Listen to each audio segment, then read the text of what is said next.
हितोपदेश की कहानी। बाघ और यात्री। घना जंगल, पेड़ों के बीच पसरी शांति, और उसी जंगल के किनारे एक झील थी। उसी झील के पास रहता था एक बहुत बूढ़ा बाघ। उम्र ने उसके दांत और नाखून कमजोर कर दिए थे।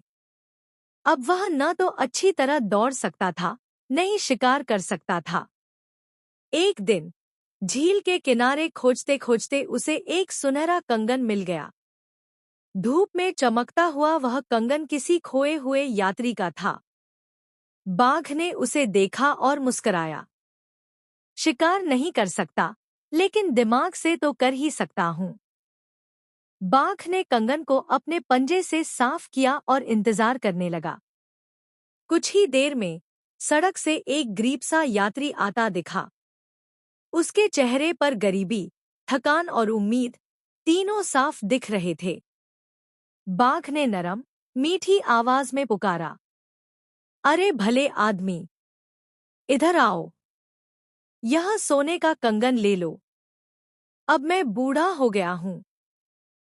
पाप पुण्य का ज्ञान हो गया है। जो भी मेरे पास आता है, उसे कुछ न कुछ देकर भेजता हूँ। यात्री चौंक गया। बाघ और दान, यह तो अजीब बात है। यात्री डरते डरते बोला, भाई बाघ, तुम बाघ हो, मैं कैसे तुम पर भरोसा करूं? बाघ ने बड़ी मासूमियत से कहा, उम्र के साथ सब बदल जाते हैं। मैं अब पूजा पाठ करता हूं, किसी को नुकसान नहीं पहुंचाता। देखो, मेरे दांत टूट गए हैं, नाखून घिस गए हैं। कंगन तो लो, तुम्हारे घर काम आएगा।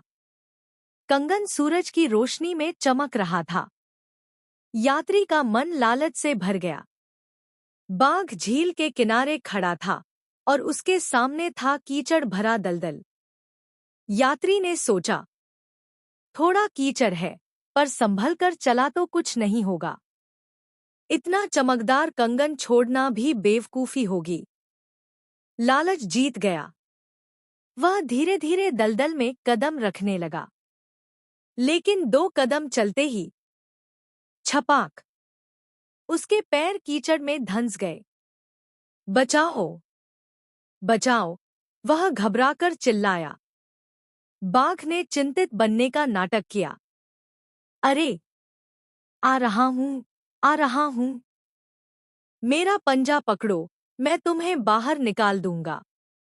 बेचारा यात्री डर और लालच दोनों में अंधा हो चुका था। जैसे ही वह बाघ के और करीब पहुंचा और उसका पंजा पकड़ने लगा, बाघ की आंखों में चमक उभरी। वह वही चमक थी जिसे वह छुपाए बैठा था। झपट्टा, एक ही वार में बाघ ने उसे पकड़ लिया। दलदल में फंसे यात्री के पास भागने की कोई राह न थी। कुछ ही पलों में जंगल फिर शांत हो गया। मरते हुए यात्री की आखिरी समझ यही थी, लालच ने मुझे ही निगल लिया। शिक्षा, मोरल ऑफ द स्टोरी।